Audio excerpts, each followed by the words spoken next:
India अपने interest नहीं protect कर रहा। हमारा एक आइडियोलॉजी के खिलाफ मुकाबला है। ये एक हिंदूवता, एक हिंदू सुप्रीमेसिस्ट, एक फैशिस्ट, एक नाज़ी इंस्पायर्ड आइडियोलॉजी का मुकाबला है। हमारा कश्मीर का इशू हल हो जाए तो बहुत बड़ी एडवांटेजेस हैं, दोनों मुल्कों को बड़ी एडवांटेजेस हैं। पाकिस्तान की कामयाब खारिजा पॉलिसी भारत का गुरूर खाक में मिला दिया। आज मसला कश्मीर दुनिया के एजेंडे पर आ गया। अमेरिका ने पाकिस्तान में घुसकर उसामा को शहीद किया। आज वो भी मदद के लिए हमसे बात करता है। पाकिस्तान के बगैर अफगानिस्तान में अमन अमल मुमकिन न था। वजीर आजम का कौमी असम्बली में खिताब।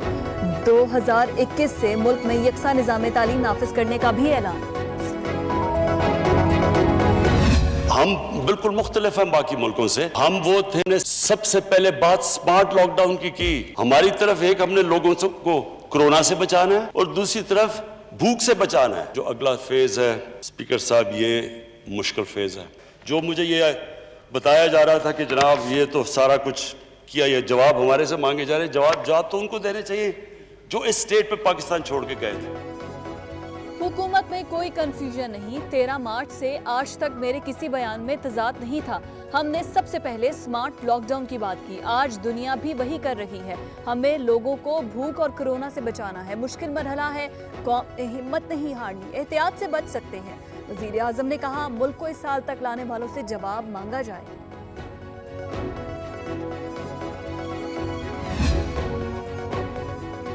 कोरोना हुकूमती नालायकी से फैला, आपने कोई मंसूबा नहीं बनाया, कोरोना के पीछे ना छुपें।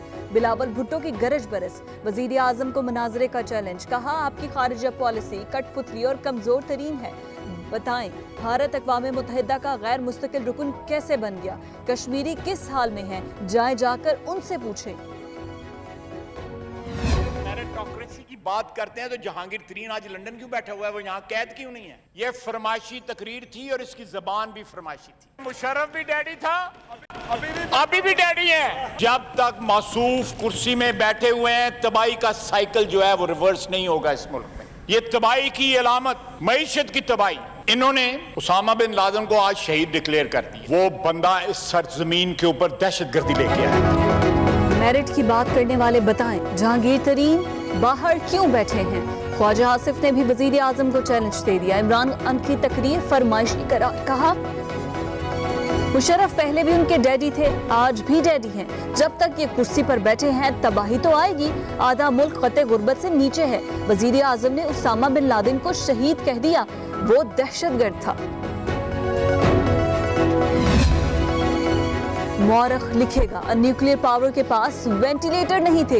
एहसन इकबाल की भी हुकूमत पर गोलाबारी। बोले आज मुईशत तबाह हो चुकी। जिस मुल्क का सरबरा कहे दिवालिया हो गया वहाँ कौन कारोबार करेगा? पीटीआई के आमिर डोगर ने कहा माफिया तो असेंबली के अंदर और बाहर बैठे हैं। इमरान खान तन्हा लड़ रहे हैं, वो जरूर कामयाब होंगे। आर्मी चीफ का नेशनल डिफेंस यूनिवर्सिटी इस्लामाबाद का दौरा। मुल्क को दरपेश अंदरूनी और बैरूनी चैलेंजेस पर तबादला ख्याल। सिपहसालार ने कहा चैलेंजेस से निपटने के लिए रियासती इदारों को मजबूत करना होगा।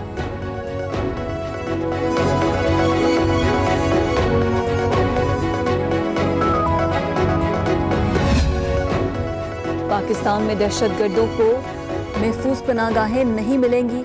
किसी धड़े या तंजीम को अपनी सरजमीन किसी दूसरे मुल्क के खिलाफ इस्तेमाल करने की इजाजत नहीं देंगे। पाकिस्तान ने अल-कायदा के खात्मे से मुतालिक अमरीकी रिपोर्ट को मुस्तरद कर दिया।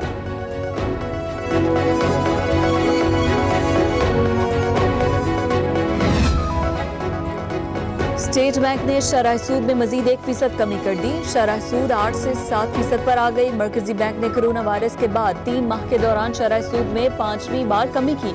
मार्च से अब तक 6.25% कमी हुई।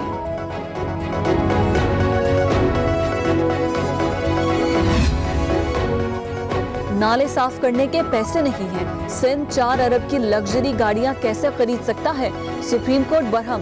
पंजाब में जुबानी जमा खर्च के सिवा कुछ नहीं हो रहा। मुल्क में पेट्रोलियम, गंदम, चीनी के बहरान है।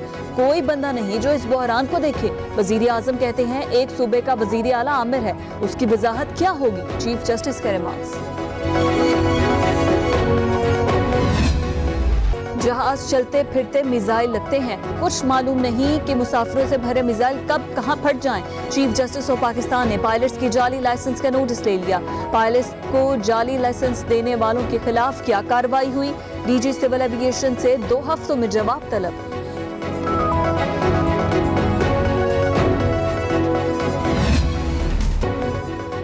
कराची में लोड शेडिंग का अजाब, हर 1 घंटे बाद 1 घंटे की लोड शेडिंग। कई इलाकों में 16 घंटे तक बिजली की बंदिश।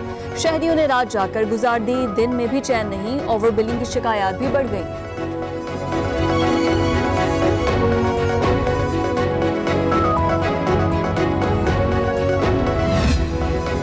इलेक्ट्रिक ने जीना मुहाल कर दिया। लोड शेडिंग का अजाब कम था जो ओवर बिलिंग भी शुरू कर दी। MQM का कौमी असम्बली में एहतजाज, अरकान का एहतजाज एंड वॉकआउट। सिंध असम्बली में भी अपोजिशन का एहतजाज, शदीद नारेबाजी।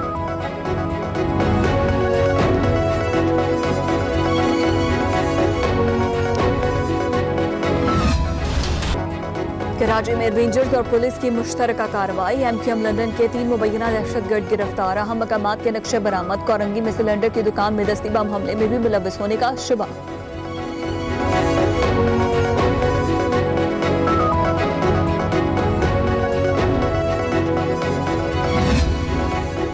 नाम के आगे भुट्टो लगाने से कोई भुट्टो नहीं बन जाता। भुट्टो वो होता है जिसका बाप दादा भुट्टो हो। हलीम आदिल की सिंध असम्बली में गरज बरस, कहा मॉनसून आ गया, अभी से इंतजाम कर लें। फिर न कहना जब बारिश ज्यादा आती है तो पानी भी ज्यादा आता है।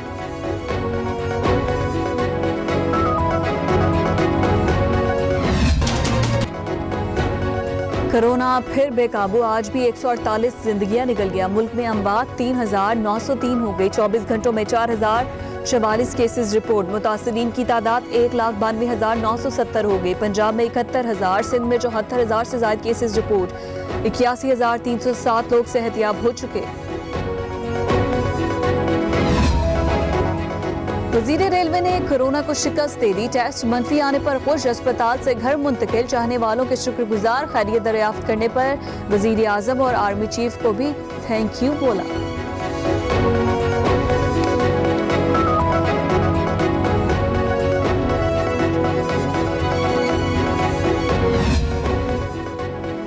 हुकूमत का एक और बड़ा कारनामा, कोहाला हाइड्रो पावर प्रोजेक्ट के मुआहदे पर दस्तखत। 2 अरब 40 करोड़ डॉलर्स की सरमायाकारी। वजीर आजम कहते हैं दरामदी फ्यूल के बजाय क्लीन एनर्जी पर तवज्जो दे रहे हैं। मंसूबे से आजाद कश्मीर में रोजगार के मौके पैदा होंगे।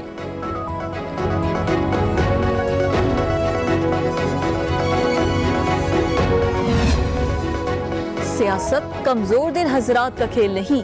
किसी की ख्वाहिश पर इस्तीफा देने का सवाल ही पैदा नहीं होता। उस वक्त तक वजीर हूँ जब तक वजीर आजम का एतमाद हासिल है। फवाद चौधरी का फयाज चौहान के बयान पर रद्द अमल।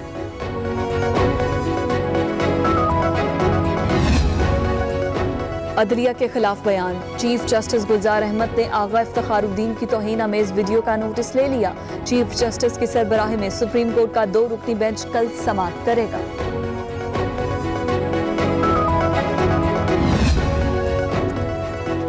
पेट्रोलियम कंपनियों की FIA में तलबी की खिलाफ दरख्वास्त पर फैसला महफूज। एग्जीक्यूटिव अवाम को जवाबदेह है। कानून में इंक्वायरी न करने की कोई पाबंदी नहीं। Chief justice Islamabad high court के रिमार्क्स।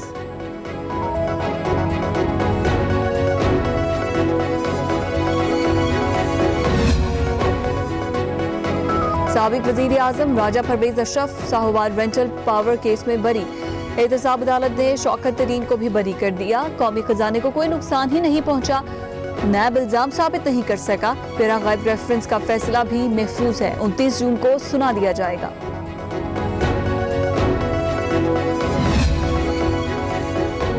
पेशावर हाई कोर्ट में शहरी पर पुलिस तशद्दुद केस की समाअत। IG खैबर पख्तूनख्वा पेश। जस्टिस कैसर रशीद बरहम। SHO की तैनाती से कबल दिमागी मुआयना कराने का हुक्म। तशद्दुद के मुर्तकिब 3 अहलकारों का रिमांड मंजूर।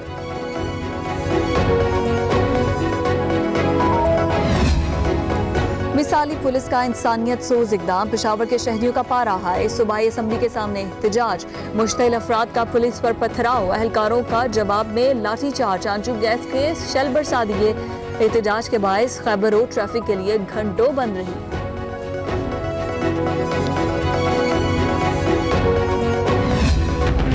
दुनिया भर में 95,60,000 लोग वायरस का शिकार, 4,85,000 जाने जा चुकी। अमेरिका में कोरोना का फैलाव सबसे ज्यादा, 1,24,294 अफराद लुकमा अजल बन चुके। ब्राजील में भी तबाही, अमवात 54,000 के करीब पहुंच गई। रूस और भारत में भी तेजी से अमवात की तादाद बढ़ने लगी।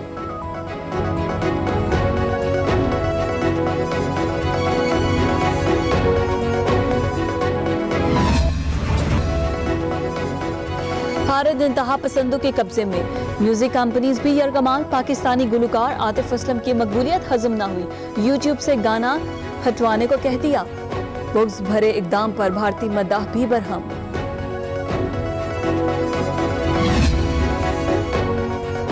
पंजाब में प्री मानसून का आगाज, लाहौर समेत कई शहरों में बादल जमकर बरसे। तेज आंधी के बायस मुतादिद फीडर स्ट्रिप कर गए। सिंध की धरती आज भी तपती रही, कराची वाले भी सूरज के जेरे अताब रहे।